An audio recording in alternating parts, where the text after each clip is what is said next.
करा झाला। नमस्ते प्रिय छात्रों, पाठ क्रमांक 3 बाहर अंदर। पिछले वीडियो में हमने देखा लेखक घनश्याम अग्रवाल जी ने बताया कि यह एक हास्यव्यंग निबंध है तथा लेखक का जब अपघात होता है, लेखक को अस्पताल में एडमिट किया जाता है। एडमिट करने के बाद हमने आपको बताया था आने वाले लोगों की विशेषताएं कैसी होती है। कोई अपने दिल से मिलने के लिए आते हैं, कोई पड़ोसी है, रिश्ता है, इसके नाते आते हैं। लोग अलग अलग तरह से लोग मिलने के लिए आते हैं, लेकिन साथ में लेखक ने ये भी बताया है कि सार्वजनिक अस्पताल और प्राइवेट अस्पताल, इसमें क्या फर्क होता है। मरीज को देखने के लिए जो लोग आते हैं उन्होंने अपनी सावधानता लिए बरतनी चाहिए। मरीज को मिलना है, हम किसी सफ़र पर नहीं जाते हैं। उसको जब अस्पताल में एडमिट किया जाता है तो हमारा फर्ज होता है कि मरीज को ज़्यादा से ज़्यादा आराम की ज़रूरत रहती है, उसका हौसला हमें बढ़ाना है और सही मायने में इसी के लिए हम मरीज को मिलने के लिए जाते हैं। पिछले वीडियो में हमने आपको बताया कि कृति पत्रिका किस सदस्यों की है, उसका एक प्रश्न भी हमने लिया था। अब आगे का पाठ हम बढ़ाते हैं। मोहल्ले वाले अपनी फुर्सत से आते हैं। उस दिन जब सोनाबाई अपने 4 बच्चों के साथ आई, मुझे लगा आज फिर दुर्घटना हो गई। आते उन्होंने मेरे ओर इशारा करते हुए बच्चों से कहा, देखो ये चाचा जी। उनका अंदाज कुछ ऐसा था जैसे चिड़ियाघर दिखाते हुए बच्चों से कहा जाता है, ये देखो बंदर। लेखक ने भी बताया कि मरीज को मिलना है तो ज़्यादा भीड़ भाड़ लेकर नहीं जानी आपको, बच्चों को तो लेकर नहीं जाना है।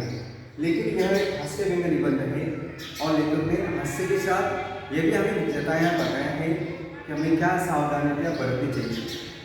तो उनके मोहल्ले की कोई महिला है, वो जाती है तो अपने 4 बच्चों को लेकर जाती है। जैसे वो किसी बगीचे में जा रहे हैं तो आने के बाद क्या होता है,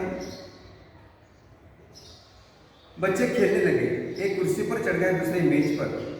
सोनाबाई की छोटी बच्ची दवा की शीशी लेकर कथकली डांस करने लगी। उससे उसका ध्यान बढ़ गया। क्या देखता हूँ कि सोनाबाई का एक लड़का मेरी टांग के साथ लड़की रेती की थैली पर बॉक्सिंग की प्रैक्टिस कर रहा है। मैं इसके पहले उसे मना करता, सोनाबाई की लड़की ने शीशी पटक दी। सोनाबाई ने एक लड़की को घूरा, फिर हंसे हुए कहा, भैया पेड़े खिलाओ, दवा गिरना शुभ होता है। मतलब यहाँ पर लेते थे शकुन और अपशकुन।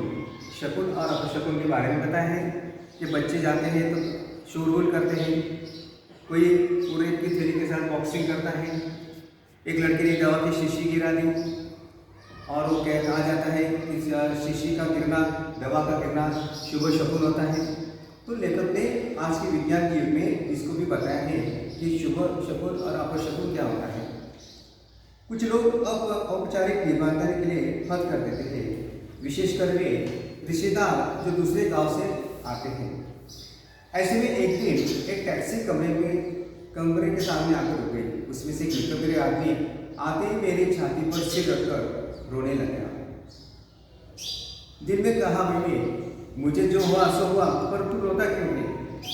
वो थोड़ी देर मेरी छाती में मुंह गड़ाए रोता रहा और जब उसने मेरी मुझसे हाथ मिलाई और एकदम चुप हो गया, फिर धीरे से हंसते हुए बोला, माफ़ करना, मैं गलत कमरे में आ गया था। आजकल लोग ठीक से बताते भी तो नहीं। मतलब एक पेशेंट आता है उनको मिलने के लिए और सीधा आकर लेकर के कमरे में चला जाता है और उसकी छाती पर सीधा जोर जोर से रोने लगता है। लेकिन सोचते हैं कि मरीज मैं हूँ, दर्द मुझे हो रहा है, ये क्यों रो रहा है। और जब वो आदमी, आने वाला आदमी जब लेखक से आंखों से आंख मिलाता है तो देखता है कि हम पर नहीं, मतलब उसको मिलना था दूसरे पेशेंट को और गलती से इस पेशेंट को देखने के लिए आता है। इस तरह से अलग अलग किस्से लेखक ने यहाँ पर बताया है। उसके बाद हमदर्दी जताने वाले लोग जरूर आएंगे जिनकी हम सूरत भी नहीं देख रहे हैं। एक कवि है जिनका नाम है श्री लपकानंद। उनकी बेतुकी कविताओं से सारा शहर परेशान है। मैं अक्सर उन्हें दूर से देखते भाग खड़ा होता हूँ। जानता हूँ जब भी मिलेंगे 10-20 कविताएं पिलाएं बिना नहीं छोड़ेंगे। एक दिन बगल में झोला दबाए आप पहुँचे। आते कहने लगे, मैं तो पिछले 4-5 दिनों से कवि सम्मेलन में अति व्यस्त था। सच कहता हूँ कि मैं दिन भर और कई दिन भर आपके बारे में सोचता रहा। रात भर मुझे नींद नहीं आई और इस संदर्भ में मैंने एक कविता बनाई है। आसाम की राजधानी है शिलांग, मेरे दोस्त के टूट गए हैं टांग। आसाम की राजधानी है शिलांग, मेरे दोस्त के टूट गए हैं टांग। मोटर वाले तेरी साइड थी रॉन्ग। कविता सुनकर मुझे ऐसे देख रहे थे मानो उनकी एक आँख पूछ रहे हो तो कविता कैसे रही, और दूसरी आँख पूछती रही, बोल बेटा अब भी मुझसे भागेगा। मैंने जल्दी से चाय पिलाई और फिर कविताएं सुनाने का वादा कर बड़ी मुश्किल से इंतजार किया। मतलब लेखक ने बताया है कि किस तरह से पेशेंट्स को मिलने के लिए लोग आते हैं। एक हास्य व्यंग्य निबंध लेखक ने हमारे सामने रखने का प्रयास किया है। साथ ही सावधानी क्या बरतनी चाहिए ये भी बताया है। साथ साथ अस्पताल में कैसा माहौल होता है, प्राइवेट अस्पताल और सरकारी अस्पताल इसमें क्या फर्क होता है ये भी बताया है। अंत में लेखक ईश्वर से प्रार्थना करते हैं कि अगर तुझे मेरी दूसरी टांग भी तोड़नी हो तो जरूर तोड़, मगर कृपा कर वो जगह तोड़ना जहाँ मेरा कोई भी परिचित न हो, क्योंकि बड़े बेदर्द होते हैं हमदर्दी जताने वाले। इस तरह से एक आसान पाठ लेखक ने हमें सामने रखने का प्रयास किया है। प्रिय छात्रों, वाह हुनर एक बहुत ही बढ़िया पाठ आज हमने देखा है। इसकी जो कृति पत्रिका है, इसके जो प्रश्न है वो आपके अंत में दिए जाएंगे। Thank you.